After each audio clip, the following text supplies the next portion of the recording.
평범한 중학교 과학교사 서민아의 삶은 딸 윤희가 쓰러진 날 완전히 바뀌었습니다.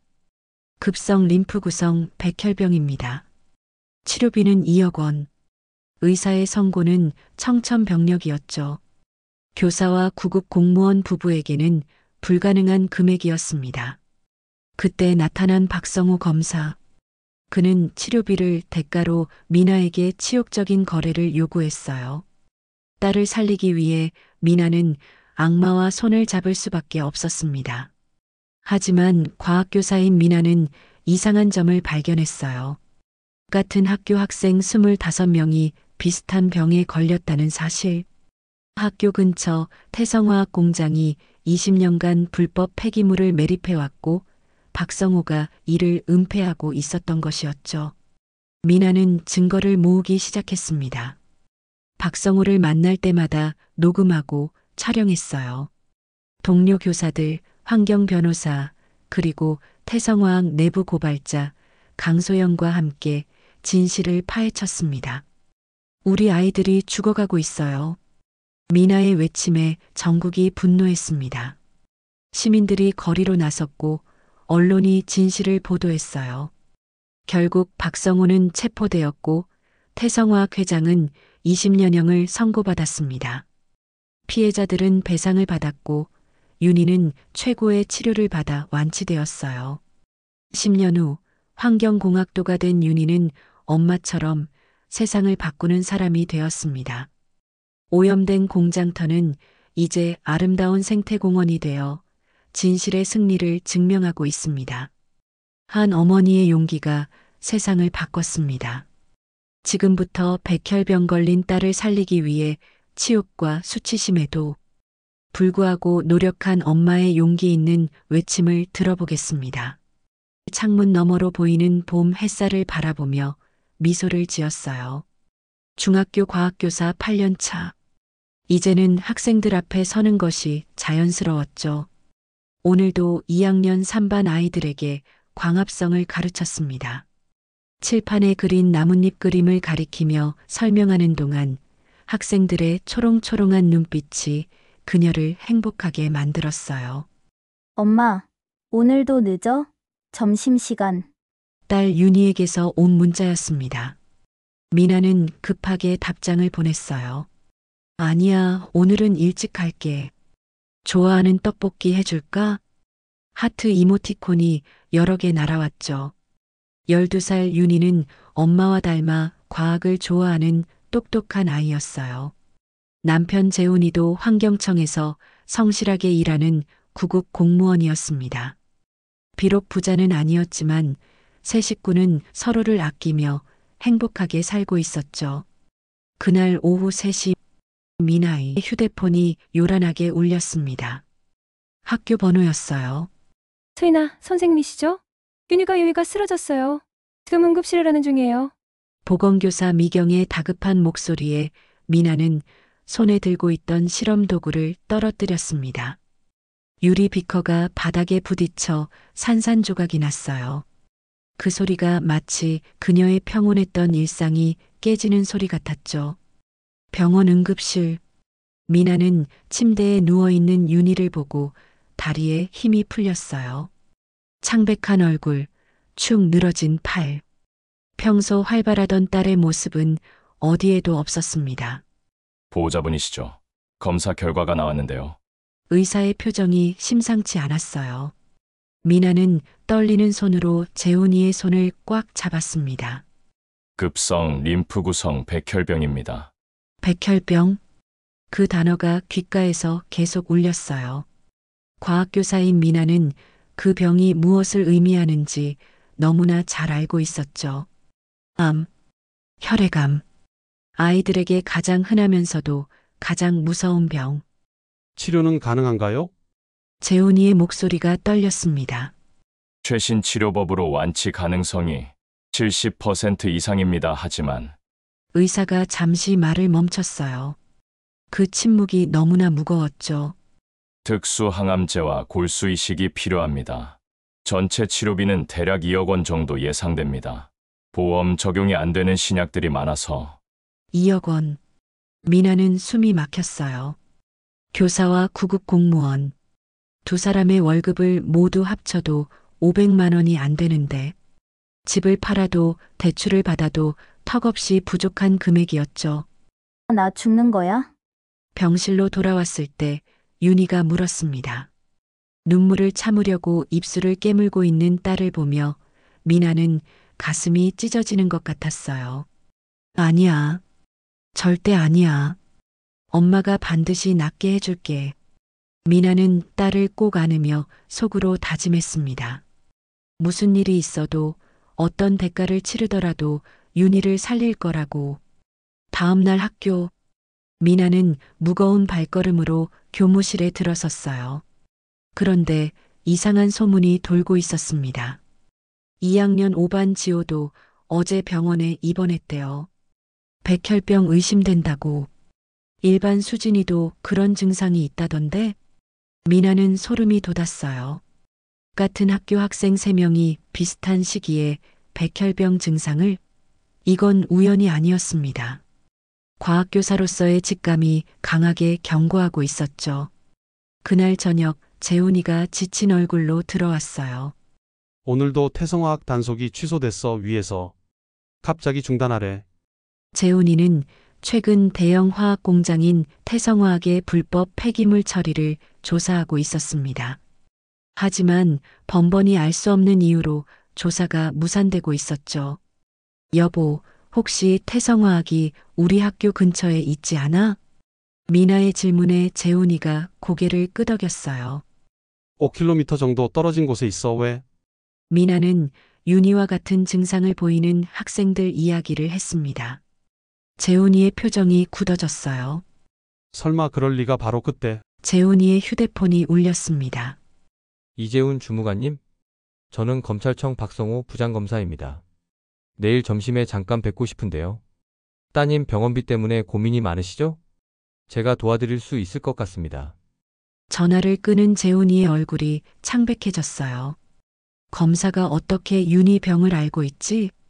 미나는 불안한 예감이 들었습니다. 마치 보이지 않는 거대한 그물망이 자신들을 조여오는 것 같았죠. 하지만 윤희를 살려야 한다는 절박함이 그 두려움보다 더 컸어요. 창밖으로 태성화학 공장의 굴뚝에서 뿜어져 나오는 연기가 보였습니다. 저녁 노을에 물든 그 연기가 마치 피처럼 붉게 보였어요. 해시태그 고급 호텔 라운지. 미나는 떨리는 손으로 커피잔을 들었어요. 맞은편에 앉은 박성호 부장검사는 여유로운 미소를 띠고 있었죠.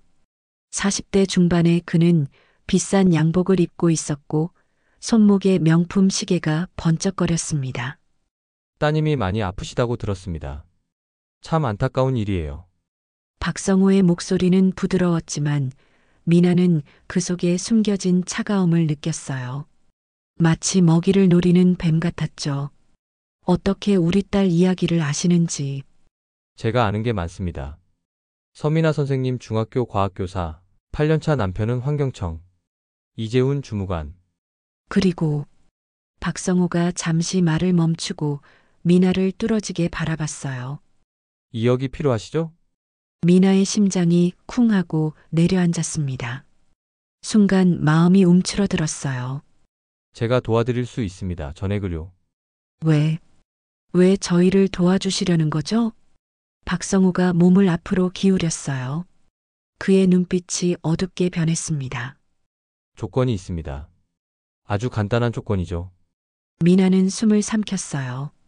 본능적으로 무언가 잘못되었다는 것을 알았지만 윤희의 창백한 얼굴이 떠올랐습니다. 먼저 남편분이 태성화학 조사를 그만두도록 설득하세요. 그리고 박성호의 손이 테이블 위에서 미나의 손을 향해 천천히 움직였어요. 미나는 재빨리 손을 뺐습니다. 그리고 가끔 저와 시간을 보내주시면 됩니다. 저녁 식사, 때로는 더 사적인 만남도요. 미나의 얼굴이 새빨갛게 달아올랐어요. 분노와 수치심이 동시에 밀려왔죠. 지금 무슨 말씀을 하시는 거예요? 선택은 자유입니다. 하지만 따님의 시간은 많지 않죠? 골든타임이라는 게 있잖아요. 박성호가 서류 봉투를 테이블 위에 올려놓았어요. 여기 1차 치료비 5천만 원 수표가 있습니다. 내일까지 생각해 보세요. 그는 일어서며 미나의 어깨를 가볍게 짚었어요.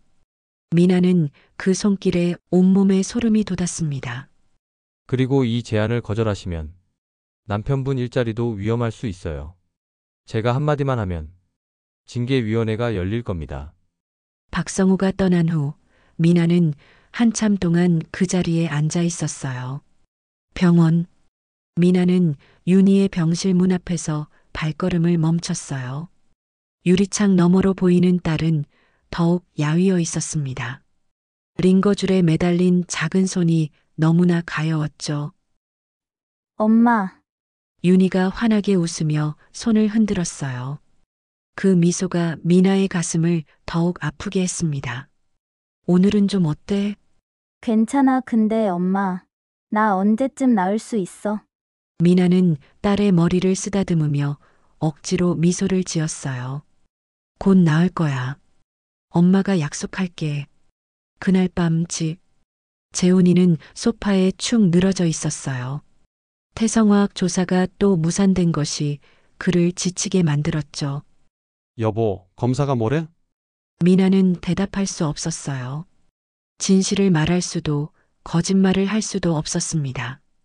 도와주겠다고 했어. 정말? 왜? 우리가 뭘 해줄 수 있는데? 재훈이의 순진한 질문이 미나를 더욱 괴롭혔어요. 태성화학 조사를 그만두래. 그게 조건이야. 재훈이의 표정이 굳어졌습니다. 그건 못해. 이미 증거를 많이 모았어. 아이들이 아픈 것도 그 공장 때문일 수 있어. 미나는 눈물을 참으며 재훈이를 바라봤어요. 윤희가 더 중요하지 않아? 재훈이는 아무 말도 하지 못했습니다. 정의와 가족 사이에서 갈등하는 그의 모습이 너무나 선명했죠. 다음 날 오후, 미나는 다시 박성호를 만났어요. 이번에는 그의 개인 사무실이었습니다. 현명한 선택을 하셨군요. 박성호가 수표를 건넸어요. 미나가 떨리는 손으로 그것을 받는 순간 박성호의 손이 그녀의 손목을 잡았습니다. 오늘 저녁 8시 리버사이드 호텔 1207호실로 오세요. 미나는 고개를 들어 박성호를 노려봤어요. 이건 약속과 달라요. 저는 따님이 다음 주에 수술 받아야 하지 않습니까? 나머지 돈이 필요하실 텐데. 박성호의 음흉한 미소가 미나를 절망으로 밀어넣었어요. 그날 저녁, 미나는 호텔 앞에서 한참을 서성였습니다. 발걸음이 떨어지지 않았어요. 하지만 주머니 속 윤희 사진을 만지며 결심을 굳혔죠. 1207호실. 문이 열리고 박성호가 와인잔을 들고 서 있었어요. 어서 오세요. 기다렸습니다.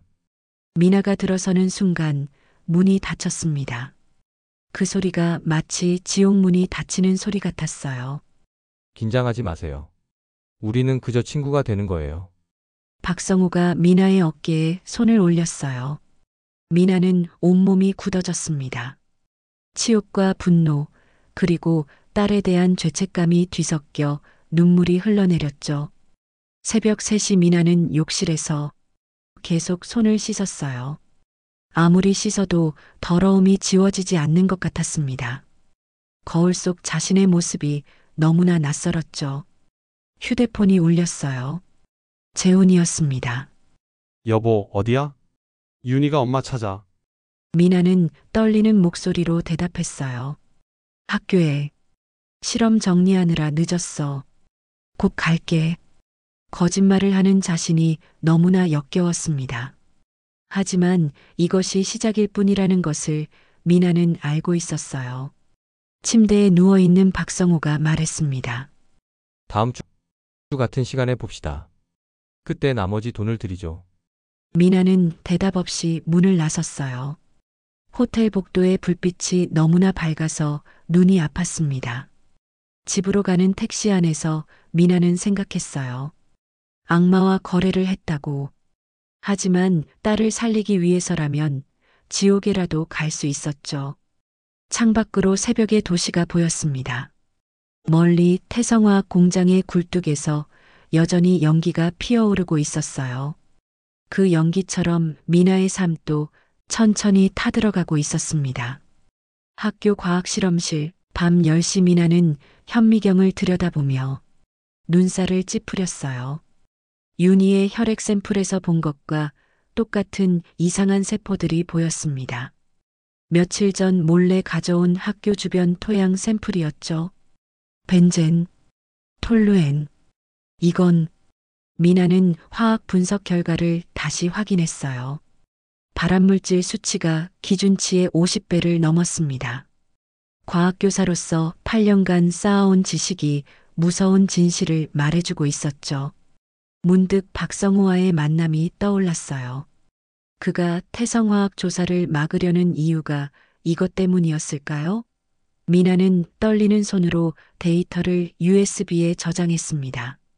미나 선생님, 이 시간에 웬일이세요? 갑작스러운 목소리에 미나는 깜짝 놀랐어요. 보건교사 미경이 문 앞에 서 있었습니다. 미경 선생님, 저는 그냥... 미경이 미나 옆으로 다가왔어요. 테이블 위에 실험 도구들을 보더니 한숨을 쉬었죠. 혹시 아이들 병 때문에 조사하시는 거예요? 미나는 고개를 끄덕였습니다. 미경이 가방에서 두꺼운 파일을 꺼냈어요. 사실 저도 이상하다고 생각했어요. 최근 3년간 우리 학교 학생들 건강 기록이에요. 파일을 펼치자 충격적인 숫자들이 나타났습니다. 백혈병 7명, 림프종 3명, 기타 혈액 질환 15명. 인근 다른 학교보다 10배나 높은 발병률이었죠. 이건 우연이 아니에요. 미나의 목소리가 떨렸어요. 미경이 조용히 말했습니다. 태성화학 때문이죠. 20년 전부터 그 공장이 있었어요. 두 사람은 밤새 자료를 분석했습니다. 발병 학생들의 주소를 지도에 표시하자 명확한 패턴이 보였어요. 태성화학에서 가까울수록 발병률이 높았죠. 다음 날 아침 미나는 재훈이에게 모든 것을 보여줬어요. USB에 담긴 데이터, 미경과 함께 만든 지도, 그리고 분석 결과들. 재훈이의 얼굴이 점점 창백해졌습니다. 이 자료들 내가 모은 것과 일치해. 재훈이가 서류 가방을 열었어요. 태성화학 내부 고발자가 몰래 전달한 문서들이 있었죠. 20년간 불법 폐기물을 땅에 묻었대. 지하수로 스며든 화학물질이. 재훈이의 말이 끊겼어요. 윤희를 바라보는 그의 눈에 눈물이 고였습니다. 우리 딸이 이렇게 된 게 그것 때문이라고? 미나는 재훈이의 손을 꼭 잡았어요. 분노와 죄책감이 동시에 밀려왔죠. 박성호의 돈을 받은 자신이 너무나 더러웠습니다. 오후 카페. 미나는 낯선 남자를 마주하고 있었어요. 최정우 환경법 전문 변호사였습니다. 미경이 소개해준 사람이었죠. 이 증거들이면 충분합니다. 집단 소송을 제기할 수 있어요. 정우는 서류를 검토하며 말했어요. 40대 초반의 그는 정의감이 넘치는 눈빛을 가지고 있었습니다. 하지만 태성화학은 거대 기업이에요. 정치권과도 연결되어 있고 그래서 더 싸워야 합니다. 아이들을 위해서요. 정우가 미나를 똑바로 바라봤어요. 박성호 검사를 아시나요? 그가 이 사건을 막으려 할 겁니다. 미나의 심장이 쿵 하고 내려앉았어요. 정우가 박성우를 아는 것일까요? 박성호는 태성화학으로부터 거액을 받고 있어요. 도박 빚 때문에 약점이 잡혔죠. 미나는 숨이 막혔습니다. 자신이 그런 인간과 몸서리가 쳐졌어요. 선생님, 혹시 박성호가 접근한 적 있나요? 정우의 날카로운 질문에 미나는 대답할 수 없었어요. 고개를 숙인 그녀의 모습에서 정우는 모든 것을 눈치챘습니다. 괜찮습니다. 지금부터라도 싸우면 돼요. 그날 저녁 병원. 미나는 윤희 옆에 앉아 있었어요. 항암 치료를 받고 잠든 딸의 머리카락이 많이 빠져 있었습니다. 엄마, 윤희가 눈을 떴어요. 힘없는 미소가 미나의 가슴을 찢었죠. 엄마, 나 때문에 힘들지? 아니야, 전혀 아니야. 미나는 딸의 손을 꼭 잡았어요. 작고 차가운 손이었습니다. 엄마가 꼭 낫게 해줄게. 그리고 왜 내가 아픈지도 밝혀낼 거야. 휴대폰이 울렸어요. 박성호였습니다. 내일 만나요. 거절하면 남편 직장에 연락하겠습니다. 문자를 본 미나의 손이 떨렸어요. 하지만 이제는 달랐습니다. 진실을 알게 된 지금 그녀에게는 싸워야 할 이유가 생겼죠. 다음 날 학교, 미나는 동료 교사들을 모았어요. 과학교사, 체육교사, 심지어 교장까지 모든 증거를 보여주며 설명했습니다. 우리 아이들이 죽어가고 있어요. 태성화학 때문에요. 처음엔 믿지 않던 교사들도 데이터를 보고는 경악했어요. 이럴 수가. 우리 반 지수도. 교무실에 분노와 결의가 가득 찼습니다. 미나는 희망을 느꼈어요. 혼자가 아니라는 것을. 하지만 그때 교장이 조용히 말했습니다. 태성화학 회장의 조카가 교육청 고위직에 있어요. 조심해야 합니다. 순간 침묵이 흘렀어요. 하지만 미나는 물러서지 않았습니다. 그래도 해야 해요. 우리가 안 하면 누가 하겠어요? 그날 밤 미나는 결심했어요. 박성호를 만나 증거를 수집하기로. 녹음기를 가방에 숨기고 몰래 카메라를 준비했죠. 거울을 보며 미나는 다짐했습니다. 이제 내가 사냥꾼이 될 거야. 윤희의 사진을 바라보며 미나는 눈물을 닦았어요. 딸을 위해 그리고 모든 아이들을 위해 싸울 준비가 되었습니다. 창밖으로 태성화학의 굴뚝이 보였어요. 하지만 이제 그 연기는 두렵지 않았습니다. 오히려 없애야 할 적이 명확해진 것이 다행이었죠. 심야. 미나는 테이블 위에 펼쳐진 지도를 손가락으로 짚었어요. 재훈이와 정우, 그리고 미경이 둘러앉아 있었죠. 네 사람의 얼굴에는 비장한 결의가 가득했습니다. 태성화학 내부에 협조자가 필요해요. 증거를 확보하려면 정우가 말했어요. 미나는 가방에서 녹음기를 꺼냈습니다. 박성호를 이용할 수 있어요. 그가 저를 만날 때마다 녹음하고 있어요. 재훈이의 주먹이 떨렸어요. 아내가 겪는 고통을 알게 된 후로 그는 잠을 제대로 못 잤죠. 내가 공무원 신분으로 공장에 들어가 볼게. 정기 점검을 핑계로 조용히 말했습니다. 학부모들을 모을게요. 피해자가 우리만이 아니란 걸 보여줘야 해요. 호텔 1207호실 다음 날 밤. 미나는 작은 카메라를 머리핀에 숨기고 박성호를 만났어요. 그는 와인을 마시며 느긋하게 앉아 있었죠.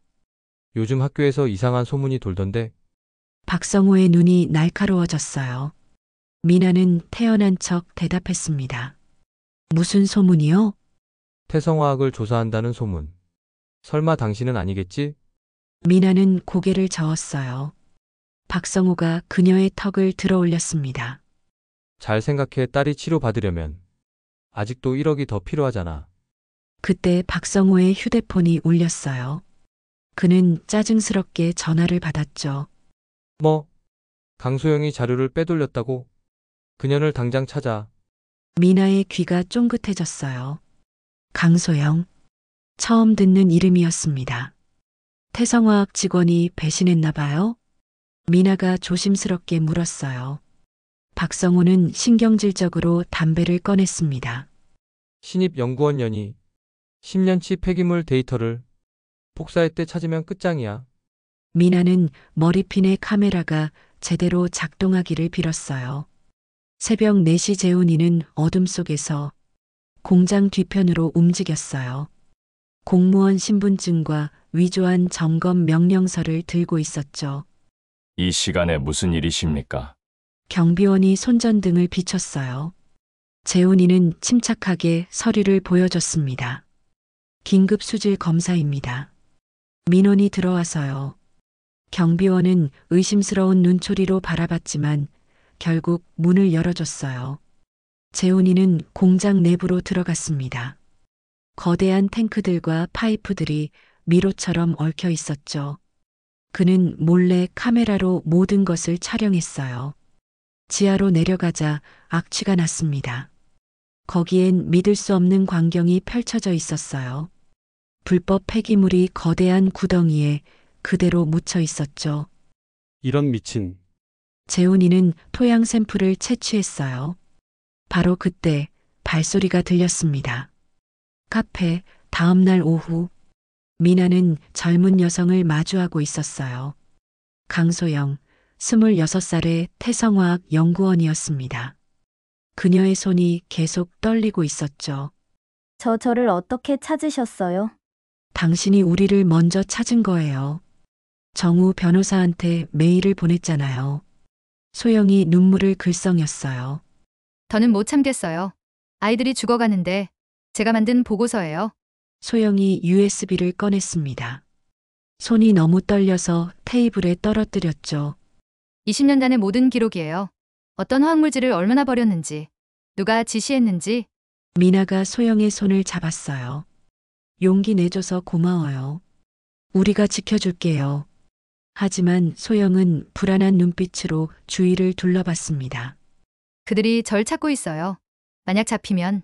학교 강당, 저녁 7시. 100명이 넘는 학부모들이 모였어요. 미경과 미나가 앞에 섰습니다. 스크린에는 충격적인 데이터가 띄워져 있었죠. 우리 아이들 25명이 혈액암에 걸렸습니다. 이건 우연이 아니에요. 한 어머니가 울먹이며 일어났어요. 우리 아이도 작년에 하늘나라로. 분노와 슬픔이 강당을 가득 채웠습니다. 미나가 마이크를 잡았어요.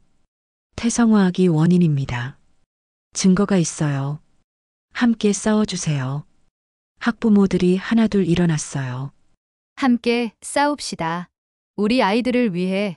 미나는 뜨거운 눈물을 흘렸어요. 이제 혼자가 아니었습니다. 강소영의 원룸, 밤 11시.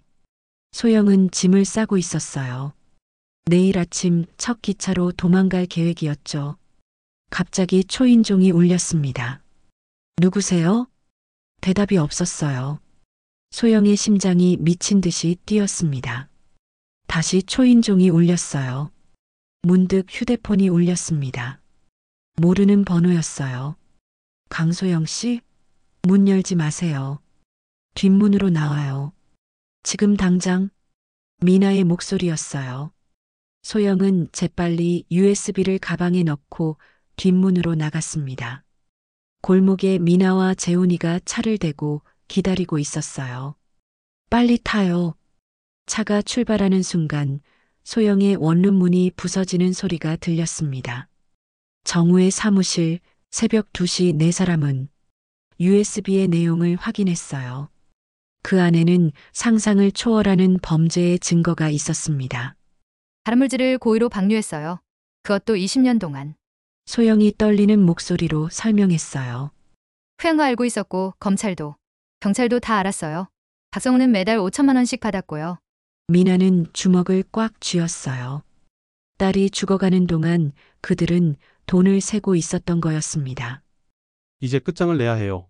정우가 결의에 찬 목소리로 말했어요. 내일 모든 언론사에 동시에 보냅니다. 국정감사위원회에도요. 재훈이가 미나를 바라봤어요. 박성호한테서 받은 녹음 파일도 같이 보내자. 미나는 고개를 끄덕였습니다. 이제 후퇴는 없었어요. 새벽 공기가 차가웠지만 네 사람의 가슴은 뜨겁게 타오르고 있었죠. 정의를 위한 전쟁이 곧 시작될 것이었습니다. 새벽 6시 D-Day. 미나는 컴퓨터 앞에 앉아 마우스를 클릭했어요. 전송 버튼을 누르는 순간 20년간의 진실이 세상으로 퍼져나갔습니다. 모든 언론사, 시민단체, 국회의원들에게 동시에 전달되었죠. 이제 시작이야. 재훈이가 미나의 어깨를 잡았어요. 두 사람은 폭풍 전의 고요함을 느꼈습니다. 오전 9시 뉴스 속보. 충격적인 소식입니다. 태성화학이 20년간 불법 폐기물을 매립하고 검찰과 유착했다는 증거가 공개되었습니다. TV 화면에 박성호의 얼굴이 크게 나왔어요. 미나가 녹음한 파일도 공개되었죠. 이 돈으로 딸 치료나 하세요. 대신 입 다물고 있어야 합니다. 박성호의 음성이 전국에 울려 퍼졌어요. 미나는 떨리는 손으로 윤희를 안았습니다. 하지만 반격은 금방 시작되었어요. 오후 2시 태성화 기자회견. 이것은 모두 조작입니다. 한 교사가 딸의 치료비를 마련하려고 꾸민 일입니다. 태성화 회장이 당당하게 거짓말을 했어요. 그들이 고용한 언론들이 미나를 공격하기 시작했죠. 서미나 교사, 불륜 스캔들에 휩싸여. 돈에 눈먼 교사의 거짓 고발. 미나의 휴대폰이 쉴 새 없이 울렸어요. 욕설과 협박 문자가 쏟아졌습니다. 엄마, 인터넷에 엄마 욕하는 글이 너무 많아. 윤희가 울먹였어요. 미나는 딸을 꼭 안으며 눈물을 참았습니다. 그날 밤 정우의 사무실. 포기하면 안 됩니다. 진실은 반드시 이깁니다. 정우가 단호하게 말했어요. 하지만 미나는 지쳐 보였죠. 제 딸이 학교 친구들한테까지 손가락질 받고 있어요. 바로 그때 미경이 뛰어들어왔어요. 미나, 이것 좀 봐. 미경의 휴대폰에는 놀라운 영상이 있었어요. 전국 각지의 시민들이 거리로 나온 것이었죠. 태성화학을 처벌하라. 아이들을 살려내라. 피해자 가족들이 먼저 나섰고 시민들이 합류했어요. 실시간 트렌드 1위가 되었습니다. 다음 날 국회 국정감사장. 미나는 증인석에 앉았어요. 수백 명의 기자들이 카메라를 들이댔죠. 거짓말쟁이. 태성화학이 동원한 사람들이 소리쳤어요. 하지만 미나는 떨지 않았습니다. 제 딸은 죽어가고 있습니다. 같은 학교 25명의 아이들이 병들었어요. 미나가 윤희의 사진을 들어 올렸어요. 머리카락이 다 빠진 딸의 모습에 국회의원들도 숨을 삼켰죠. 이것이 증거입니다. 소영이 제출한 USB의 내용이 스크린에 떴어요. 발암물질 농도, 매립 장소, 뇌물 내역까지 부인할 수 없는 증거들이었죠. 순간 국정감사장이 조용해졌습니다. 3일 후 검찰청. 박성호 부장검사를 체포합니다. 형사들이 박성호의 사무실로 들어갔어요. 그는 저항하지 않았습니다. 게임이 끝났다는 걸 알았죠. 서민아. 그년이. 박성호가 이를 갈았지만 이미 늦었어요. 일주일 후 법원. 태성화학 회장 징역 20년. 피해자들에게 총 500억 배상. 판사의 선고가 떨어졌어요. 방청석에서 환호성이 터져 나왔습니다. 미나는 재훈의 손을 꼭 잡고 울었어요. 우리가 해냈어. 해냈어. 한 달 후 병원. 윤희가 새로운 치료를 받기 시작했어요. 국가와 태성화학의 배상금으로 최고의 치료가 가능해졌죠. 엄마, 나 이제 나을 수 있는 거지? 그럼 당연하지. 미나는 딸의 손을 잡으며 미소 지었어요. 힘든 싸움이었지만 이겼습니다. 6개월 후 학교. 미나는 다시 교단에 섰어요. 하지만 이제는 달랐습니다. 환경 특별 수업을 시작했죠. 여러분, 우리 주변의 환경을 지키는 것이 왜 중요한지 아나요? 학생들의 눈빛이 반짝였어요. 미나는 자신의 경험을 교육으로 승화시켰습니다. 방과 후 미나는 전국을 다니며 강연을 했어요. 환경 범죄의 위험성을 알리고 피해자들을 돕는 일을 시작했죠. 1년 후 윤희의 완치 판정. 축하합니다. 완전히 나았어요. 의사의 말에 미나와 재훈은 서로를 끌어안고 울었어요. 윤희도 함께 울며 웃었죠. 엄마, 아빠 사랑해요. 세 가족은 병원을 나와 맑은 하늘을 올려다봤어요. 태성화학의 굴뚝은 이제 없었습니다. 그곳엔 푸른 하늘만이 있었죠. 집으로 가는 길 윤희가 말했어요. 엄마, 나도 커서 엄마처럼 될래. 사람들을 돕는 사람. 미나는 딸의 머리를 쓰다듬었어요.